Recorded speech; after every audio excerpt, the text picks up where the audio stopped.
many pieces are going to be part of the keel? New keel? One. Oh, you got Yeah. this. This was one piece of wood originally. I have a piece, we've been a little delayed in getting it. I have a piece coming this week. That's one piece of oak. 16 by, or 15 by 12 by 38 feet long, which is extraordinarily difficult to get your hands on. Yeah. There's only a couple of people in the country that deal in lumber like that. There's only one guy on the East Coast. And when he can't find it for you, nobody can. So. And it's tough to get on the FedEx truck. Yeah. Yeah. Actually, it's almost more difficult to get the thing shipped than it is to get it cut. You know, once you find it, it's a matter of cutting it. It's then tricky getting it, you know, somebody to come and pick it up and move it for you. So this is another shot of the keel just about to come out of the boat, and then us pulling it out with the forklift, which you can't really see in the picture. We have one end of it attached to the forklift, and when the other end comes out from underneath the boat, it's actually riding on some rollers, you know, some cut off pieces of galvanized rod on a plank. It's going to sit on this dolly. The end's going to be picked up, rest on the dolly, and then we'll move it around to wherever we want it in the shop.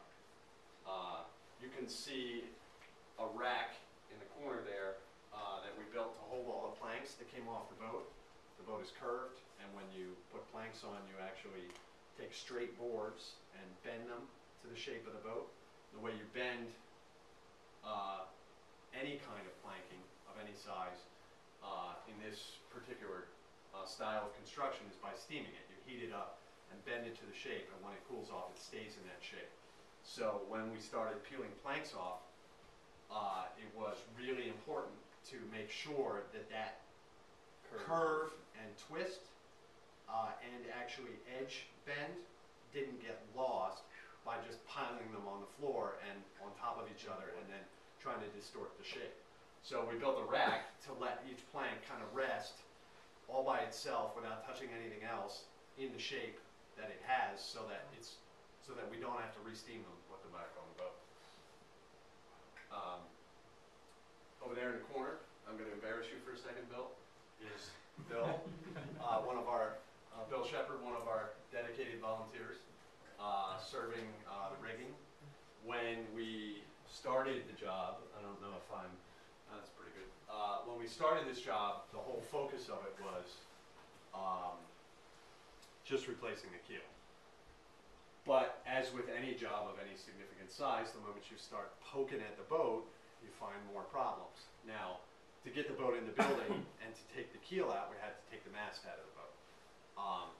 The mast, coincidentally enough, just around the same time that the WaterFront Center decided that they were going to go ahead and do the job, developed a problem with some rot on one side of it. And this summer, I don't have pictures of it, but this summer I did a repair job, or this spring I did a repair job, and scarfed in a section of wood about 3 inches thick, or about almost a quarter of the total dimension of the mast, from here maybe 20 feet up the stick. And that repair job was totally acceptable, but because of the way the mast was made, it was made out of a tree that was a little bit too small for the mast. And when they made the mast, they didn't take all the sapwood off the outside of the tree.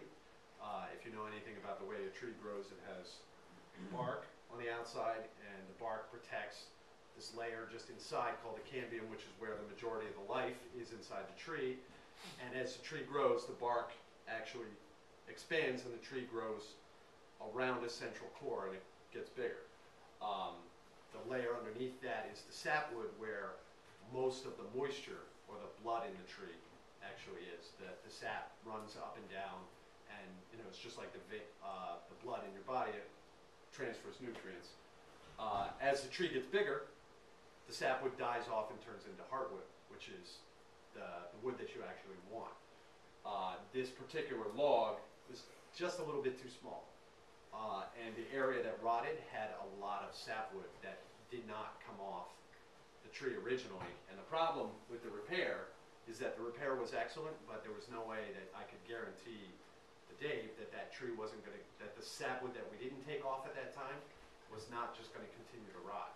And in order to replace all that sapwood, you're almost talking about the same job as building a new mast.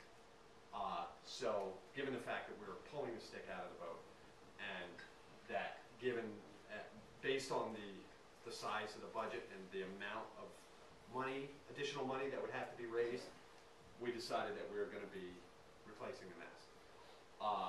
When we pulled the mast out of the boat, we found that the rig, the standing rigging, which is what holds the mast up, needed a bunch of work too, which we could sort of guess at, but I couldn't really tell until we took the mast out of the boat.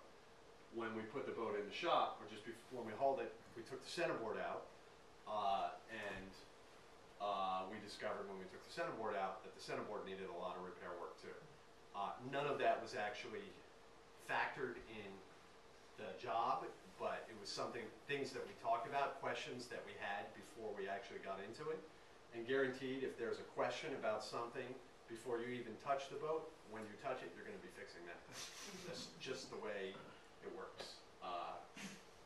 He's not smiling, but that's the way it works. That's what happens.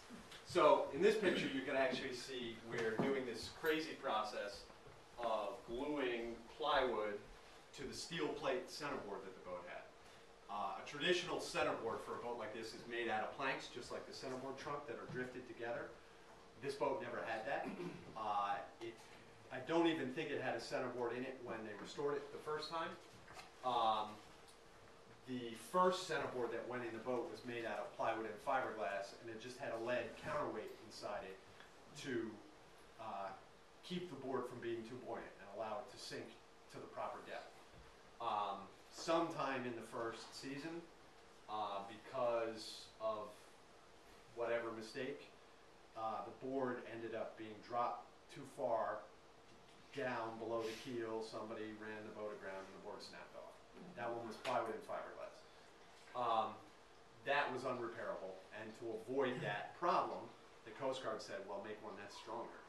And the decision that was made at that time was to make a board out of a piece of half-inch steel, which is very, very strong and hard to bend, hard to break, right? And that board functioned perfectly for 10 years. When we took it out of the boat, we found it had major corrosion issues, particularly in the spots that you couldn't see